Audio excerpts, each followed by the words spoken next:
vamos apresentar um modelo de ficha de anamnese específica do trato respiratório de equinos. A nossa equipe é representada por Adriana Rodrigues, que sou eu, Bárbara Ellen, Elisiane Páscoa, Liliana Frota, Maria Leandra e Micharlene Costa. Todas as vezes que a gente vai fazer um exame clínico, é sempre importante traçar a identificação do animal de forma fidedigna. Como visualizamos aqui no nosso modelo de ficha, devemos preenchê-la com o nome do proprietário, o contato, o tratador, a espécie, o nome do paciente, o sexo, a raça, a idade e, se for fêmea, se está prene ou não. A história clínica. Deve conter a totalidade e os detalhes dos sintomas do paciente. A queixa principal. Bem, nela devemos nos atentar que nem sempre a queixa principal terá relação direta com o sistema comprometido. A nossa próxima colega vai continuar.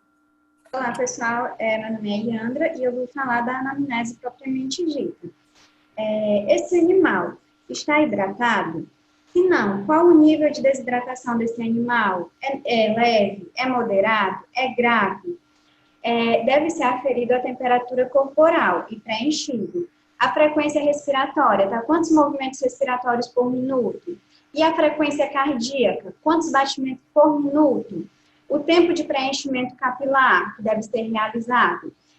O animal apresenta corrimento nasal? Se sim, esse corrimento é bilateral, é unilateral, ele apresenta espirro? Qual o aspecto desse espirro? É seroso, mucoso, purulento? E as mucosas desse animal? Elas são pálidas, rósea, congesta, hiperêmica, ictérica, cianótica, hipocorada? Essas mucosas são hemorrágicas? Se sim, anterior ou posterior? Ou não, são normais? Esse animal apresenta dispneia? Como essa dispneia? Inspiratória, expiratória ou mista? Ele apresenta tosse? Seca, constante, úmida, produtiva? E as lesões? Ele apresenta lesões? Qual o aspecto dessas lesões? São ulcerativas? São erosões? São pólipos, tumores? Pode ter corpo estranho? O odor da respiração? É um odor normal ou um odor pútrido? As variações respiratórias? Ele apresenta taquipneia, hiperpneia, dispneia? Infecções? Ele tem edema da laringe ou faringe ou hemiplegia laríngea, que no caso é a paralisia da musculatura da laringe? A minha colega vai prosseguir. Eu sou a Bárbara e vou dar continuidade à anamnese propriamente dita. O local em que esse animal permanece, como é esse local? Apresenta umidade? Qual a temperatura interna? A ventilação e a insolação desse local? Nas instalações, apresenta uma instalação pulvirulenta? Apresenta palhas, maravalhas ou feno?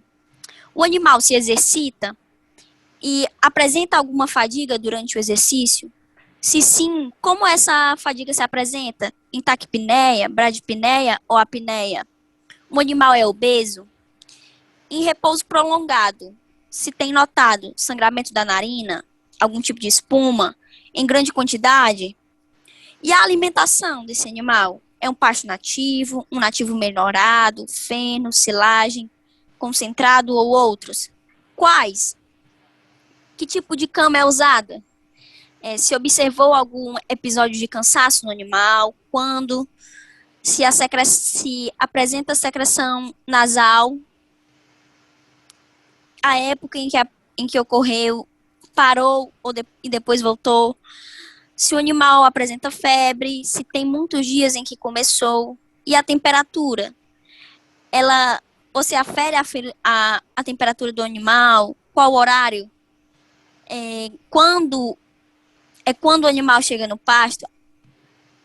Se o animal tomou algum tipo de medicamento e se tomou, se lembra o nome desse remédio que foi usado, se melhorou com a utilização do remédio, se foi usado algum tipo de vermífugo e quando foi usado, e se as vacinas estão em dia, quais foram as vacinas aplicadas, quando foram aplicadas e se trouxe o cartão para análise. Obrigada. Ansiedade no Charlene Costa. Possui outros animais convivendo com ele? Também adoeceram? Já melhoraram? Foram tratados?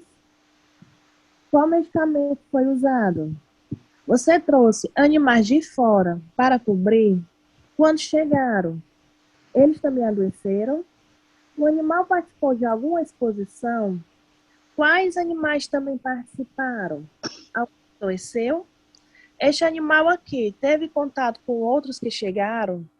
Você acha que este animal está com falta de ar ou já teve? Você notou gemidos e barulho na respiração? Gostaria de acrescentar mais alguma informação?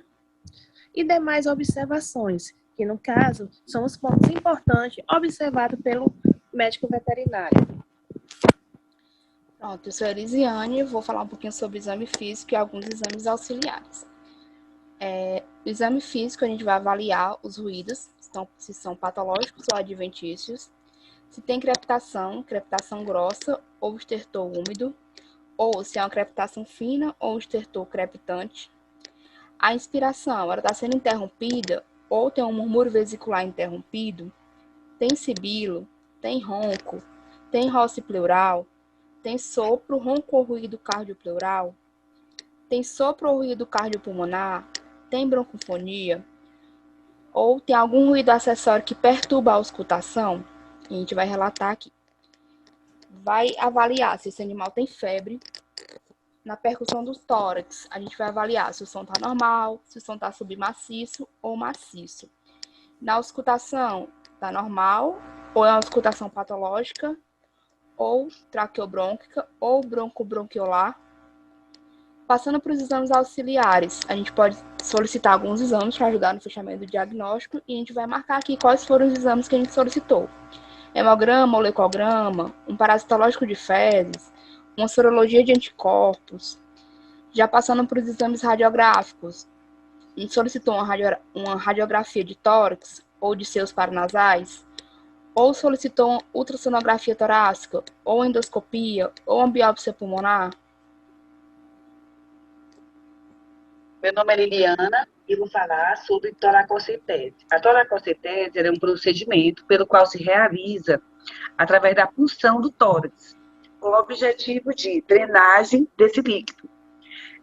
Através dessa coleta de líquido pleural ou de uma necrópsia, podemos observar a presença de exudato ou transudato. De acordo com o resultado, nós podemos obter um diagnóstico e proceder com a terapia, onde envolve a medicação, a dose, a via e o período em que vai ser dado. Muito obrigada, essa foi a nossa apresentação da nossa equipe.